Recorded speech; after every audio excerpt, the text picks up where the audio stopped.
Hi there, welcome to another App Store optimization session with Incipia. Today is going to be a quick video on a topic of a keyword scoring metric that we developed in order to track how keyword changes impact your organic downloads. So we've got a couple sheets in this document here, and I'll walk through how you can use this in your own App Store optimization reporting. So what we've done is created a score that helps you to understand the essentially search visibility of your app of your iOS app in the App Store. So here we have 5 fictional keywords that we're tracking over time. Each week we'll go and report on a specific date. So the end of the week or Monday we'll report, which would be 6/25. And so we'll see what the rank is for these keywords over time.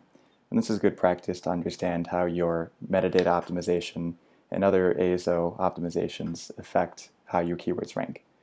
And we've pulled in search popularity, which is an Apple Search Ads score that helps you to understand how popular is a keyword. 5 is the lowest, and reportedly 100 is the highest, but I don't believe that any particular keyword has reached that high. But we know that 5 is definitely very low. There's really nobody searching this keyword. Typically, we like to look for keywords that have in the 20s or 30s or higher to serve as a popular keyword. So that means that keyword D and keyword A are a little less popular, while keyword B and keyword E are pretty significantly popular. So normally, you may take a look at your keyword ranks over time and say, okay, how does our average rank evolve over time? And this is nice to understand at a high level.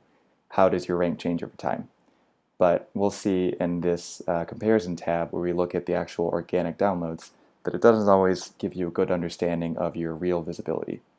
And that's because keywords that rank outside of the top 10 really get very few downloads, especially keywords that are ranking in, say, 30s, 40s, hundreds. These keywords are really not going to be, if your app ranks in these positions on these keywords, really there's going to be virtually no downloads because people are not scrolling past dozens and dozens of apps before they decide to download. Most downloads come from the top 10.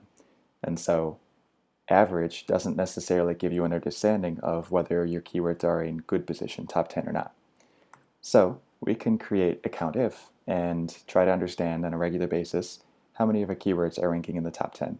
And this is a good step of improvement because here we can see actually we only have 1, 2, 1, 2, 2 keywords that are ranking in the top 10. But still it doesn't account for one critical detail, which is the search popularity. How popular is this keyword? Just because the keyword A is ranking in the top 10 this week does not necessarily mean that it's going to get you many downloads. So you've achieved top 10, but not in a keyword that matters so much. And so the score that we've come up with is based off of the aggregated search popularity of all keywords that rank in a particular zone. In this case, we've defined it as top 10. So what this does is it sums the search popularity for each of the keywords of the rows that sees the rank at position 10 or better. And so I'll leave this here for a moment if you want to look at this formula.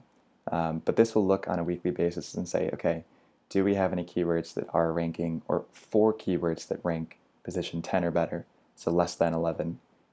Let's go to the search popularity column, and just like a VLOOKUP, we'll pull in this number here and aggregate that across every row for which this sum if calculation here is true. In this case, there's only one keyword, as we see in top 10 ranks, and it's worth 19 search popularity. So this week, we can see that this goes up because now we have 2 keywords that are within top 10, and combined, their worth is 56.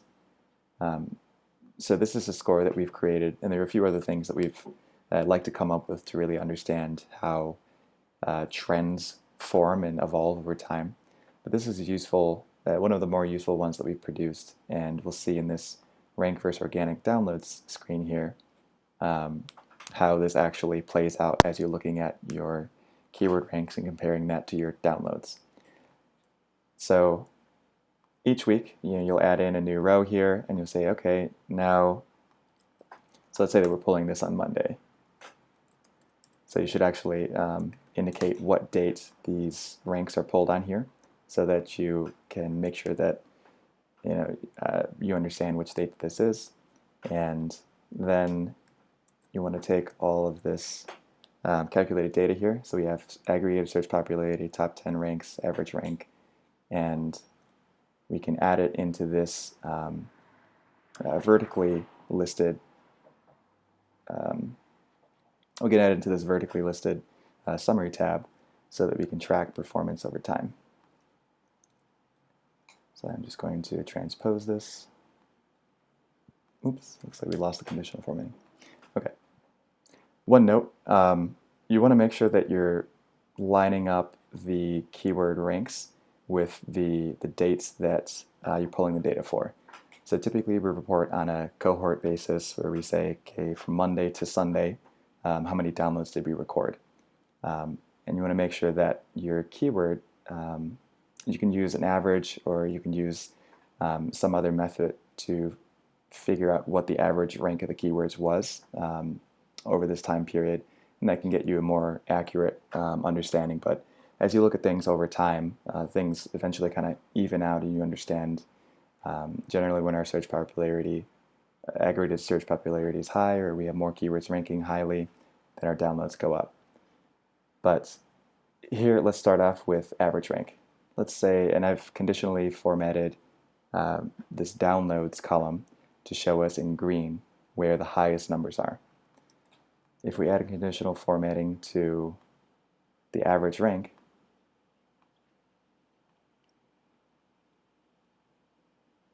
we can see that it's actually a bit misleading. So on both of these days, we had an average rank of 14 point something. However, we see a pretty big difference in the number of downloads. And this is something that you can come across, where there are many keywords and your average rank improves, but you may not necessarily see an improvement in your downloads.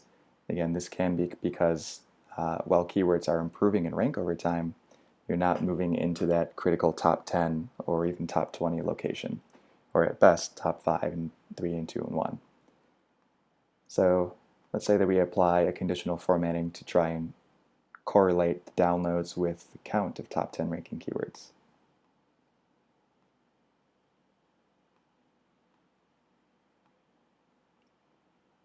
Oops.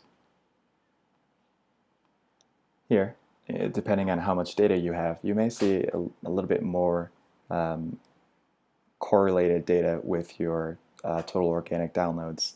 But again, you may not have a whole lot of data, or you may see that the trends are still kind of a bit far off. Remember that counting the number of top 10 ranking keywords doesn't necessarily take into account whether they are high volume or not. You couldn't just remove all the low volume keywords from your tracker, but it still doesn't help you understand the difference between a keyword that has, let's say, 43 search popularity and one that has 50 or 60. If they're both top 10 ranking, they will be treated the same. So in order to get this weighted or aggregated understanding of how your keyword ranks are changing over time, you can use this search popularity or aggregated search popularity. So applying a green rank here, we can see that using the simulated data, there's more of a trend between when you have higher downloads and when you have higher aggregated search popularity. So this is just a quick overview of one of the metrics that we've produced. This metric, again, we produced it, or we created it because we wanted a better way to understand how keywords in good positions were, with different search popularities or volumes, were affecting the number of downloads that our clients' apps are receiving. We're working on some more ways to try to understand trends and correlate downloads or impressions or other details to keywords and other ASO tactics. One that we're going to be working on soon, and we'll probably share some information on it, is to try to understand in a calculated method, such as something like this that can be easily spun up and scaled, to try to understand relevance. This is kind of the holy grail for ASO tools. How do you know whether a keyword is relevant or not? In many cases, it takes a manual look to say, okay, this keyword is relevant. That keyword is not relevant. It's pretty subjective in many cases, depending on the app. But a couple leads that you may have to go off of are competitors. Are your competitors ranking in this keyword or not? That can give you an understanding of whether they think that it's relevant as they're optimizing for it. You can also look at keyword groupings and try to understand whether a word in a keyword phrase makes it more relevant or not, and start to break them out into individual words and understand whether they contain words like tracker or run or running. Let's say it's a fitness app. But I digress. Hope that you enjoyed and find this useful. Please let us know in the comments. We've been getting some good comments on YouTube. And the last video seemed a little bit complicated, so I hope that this one isn't so complicated, or it makes sense. But it does take us in some cases a little bit to get back to comments, but we definitely look at them and read them and appreciate them. So please keep them coming. Let us know whether you find this valuable, whether there are other topics that you'd like us to cover off on, and stay tuned for more posts, more videos, and more content. Thanks for listening.